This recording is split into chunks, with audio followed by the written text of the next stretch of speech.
You attract who you are, not who you want. You may want to attract a governor into your life. You may want to attract a cabinet secretary into your life. You may want to attract a corporate leader. In reality, however, you don't attract who you want. You attract who you are. Like begets like.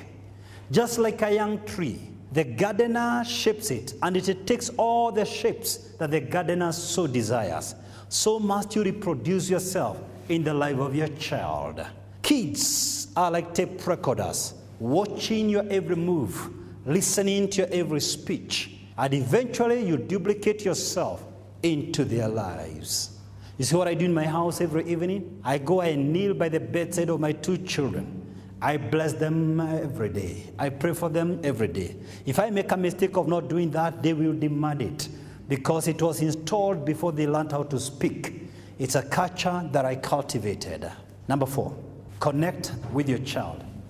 To connect means to create the time, to deliberately create the time. You see, ladies and gentlemen, we have time for what we value. As I speak to you tonight, there's a phone call that can come and you walk out on me, irrespective of what I'm sharing. There are other people who will be looking for you in the course of this fellowship, but you may never remember to call them back. Tomorrow morning, you will call people depending on who you value and in the order of priority on how you value them.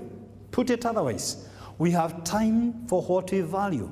We have time for who we value. So if you are struggling to choose between making money and your children, if you are struggling to balance between work and your children, you might as well quote me, you don't value your children, you are in deception. I want to pick 2 characters for you, and I trust and hope no one will use this message or distort it for whatever reason. I have deep honor and respect for the late President Nelson Mandela. I honestly believe he was larger than life. He was the greatest icon in our generation by the time he died. But I've often wondered, although we are told he may have suffered 27 years in jail, among many others, he lost 3 of his own children to HIV/AIDS. Is it possible? Don't answer me. Food for thought. Is it possible? Is it possible? Deep down his heart, he may have questioned his priorities. He may have wondered, was it worth it to save a great nation out of the forces of apartheid at the expense of my own children? If I needed to save a great nation and the world at large, then did I need to start a family? Food for thought. I wonder how many listening to this voice tonight would want to reach the epic of their career ladder and lose their own children to HIV/AIDS, to drug abuse, to violence, to crime. The only true Nobel laureate from this nation, Professor Wangari Maathai, on her deathbed, it was reported in the local dailies that the one thing she regretted is that she never spent enough time with her own children. If I may paraphrase the good professor, she learned a little bit too late that parental responsibilities cannot be delegated. You can't pick it up from where you left after gaining the fame and the fortune, and then pick it up. The growth of children is irreversible.